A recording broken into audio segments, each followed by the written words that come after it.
Good morning, everybody. My name is Wilbur Ramirez with the political beat or politics beat of the Newsfeed podcast. Hello, I'm Julia Logano, and I am a political beat reporter for the Newsfeed.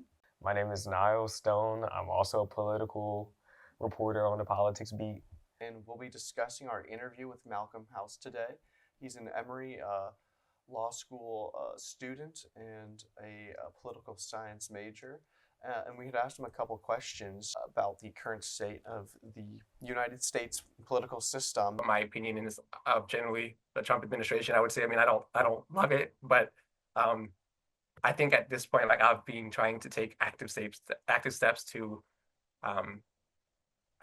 collaborate with fellow law students and other people that I'm talking with about, trying to work towards finding solutions together. So polarizing to say you're on one side or the other, just given that there's been mass firings in the federal government. And even trying to talk with anyone right now is a tense time on a college campus, given that we're students as well. I feel like we have a really interesting background seeing people in positions such as D.E.I. offices get fired. I know you had done a story about D.E.I. and the change that has rapidly happened this semester. Yeah, so the story I did earlier this semester was on D.E.I. and the overall issues that I faced doing the story were a lot of staff didn't want to talk about it. Their jobs were on the line, so I couldn't really email people. I couldn't, even when I went to go talk to them in person, it was a lot of hesitancy. Yeah. So I really had a rough time getting that story off the ground. I'm honestly looking forward. I do plan on trying to continue the story now that professors are more inclined to talk about it. Yeah, I feel like that's especially the case now, given that Harvard had filed that lawsuit suing the Trump administration for the freezing $2 billion in federal funds to the university. And then I think up to 200 colleges had signed a letter saying they wouldn't comply with the Trump administration's new executive order that had to do with the regulating how students are admitted into universities. Yeah, I think another thing that Malcolm kind of alluded to, I really paying attention to what he was saying about specifically where the college that he's at, how much that's played a part. Mm-hmm. I'm someone that's very passionate about politics, but I'm also someone that tries to find the middle ground a lot. And so going to school in a region where there's, a lot of diversity in thought and different perspectives, it has been I think it's been an interesting experience, maybe even a positive experience, being around people who don't share the same ideas as me and being able to talk about those. I know we're in Blacksburg, Virginia, and I feel like every school in the country has their own political views as far as where they're set in. It's not like we're at UCLA or the University of Alabama. How much of a difference do you think that makes going to a school where there is such diversity in politics opposed to a school that maybe leans toward more on the red than the blue, or maybe it's not so much in the middle? It kind of depends, I feel, on the state and what the college teaches a majority of. But you can also say Virginia Tech is quite political. Even though people say with some of the protests that we've covered, I'll see people scoff and whatnot. And they're like, this won't do anything.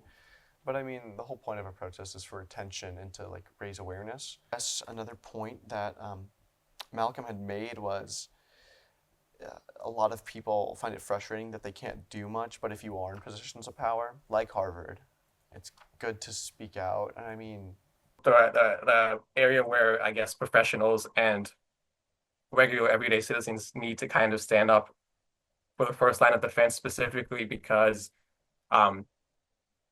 political pressure affecting how private businesses are able to make decisions, to me, seems like the first step towards a negative, but I guess we could just say democracy not necessarily being preserved. What do you all think about that? Especially given that a lot of these places were very worried at first of doing anything, and it was kind of surprising to see Princeton be the first one to speak out. because they might have not. They're still very big and have a lot of notoriety, but I don't know. It was just more shocking to see one university finally speak out, and then the rest came following through. Yeah, and especially with last year when the pro-Palestine protests originally started, Mhm. with a lot of the Ivies like Harvard and Was Columbia. Columbia part of them as well? Yeah, Yeah. and Yeah, they we've seen were them. a lot of the presidents were resigning and taking a Mhm. step back, and then Princeton speaks out, and then we hear about Harvard Hmm. counteract or fighting back against the Trump administration, which I thought was very I thought it was. interesting. I thought it was bold. Yeah. One argument I'd seen breaking down Harvard's endowment is that 40 billion of that, they do have 40 billion. I think one of the richest universities in the world. Yeah, I But- believe they're No doubt one, about I that. believe Yeah. they're the wealthiest in the U.S. Yes, for sure. And the billions of dollars goes to different departments, and they really only use $1 billion a year. I've noticed that like also with a lot of other Ivy universities, including Harvard, like if your family makes under a certain threshold, like your tuition is fully paid for. Yeah, and so Harvard's is Oh, really? $200,000. Yeah. And with that, that's a huge amount of the endowment that they use in that $1 billion a year fund, if I remember correctly.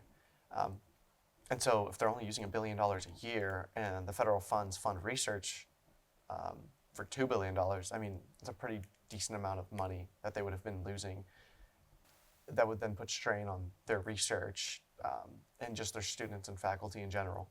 I wouldn't be surprised if we see more private universities kind of speak out or like do a lot more. I think Harvard right now is really setting the standard as far as, yeah, we're not gonna keep going forward with this. We're gonna stand our ground. But I also know that a lot of universities like can't really stand in that position because it's public university, so they Yeah. can get their funds just ripped from them. It took Virginia Tech's campus off guard when I had reached out to Mark Ozarski, the spokesperson, and Mark was saying the university always makes these changes during a new administration. This one's just a lot bigger and more different, and they have to reshift. Adjusting to a administration, but I've never seen that before of all these colleges.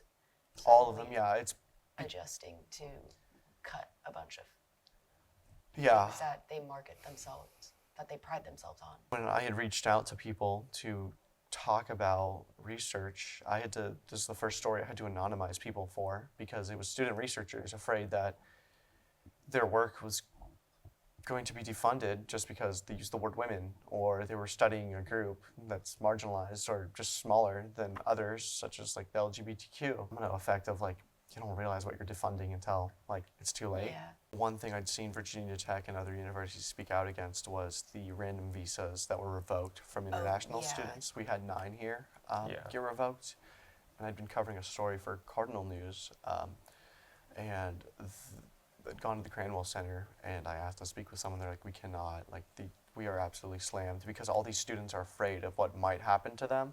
Yeah.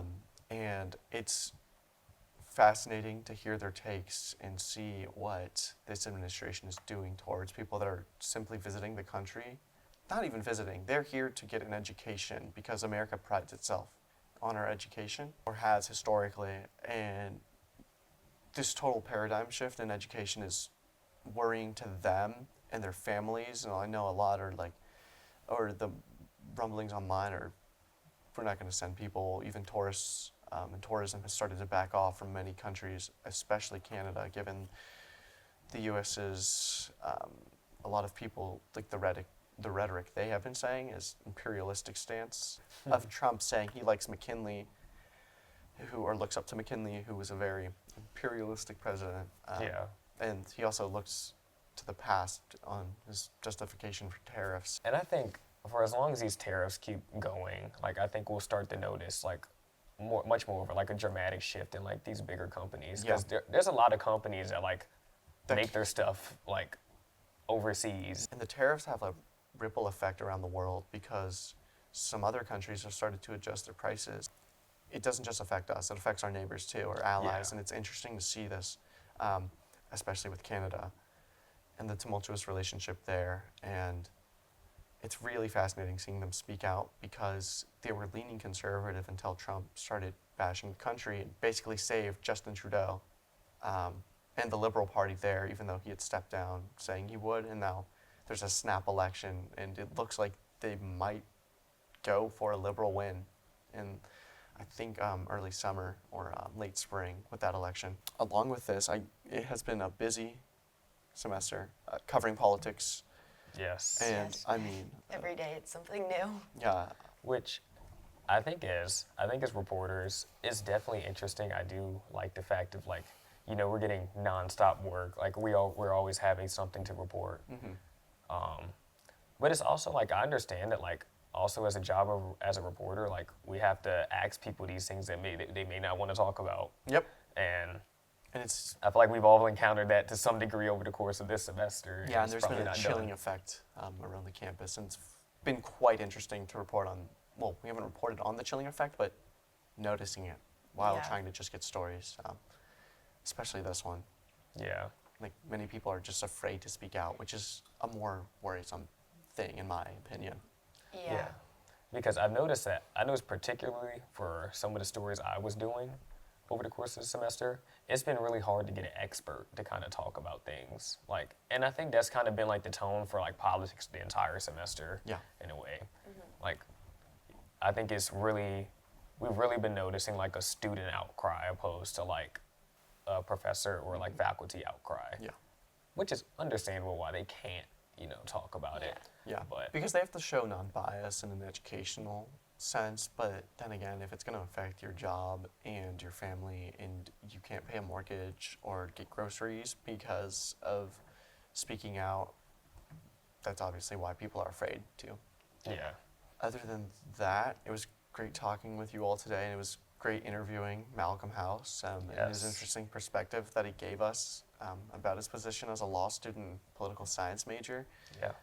Entering this interesting environment Yeah. that has rapidly changed in a way that many Americans have never seen before. This was Niall Stone, Julia Logano, and Wilbur Ramirez with the Newsfeed podcast. And thank you, and hope you all have a good day. Thank you. Thank you.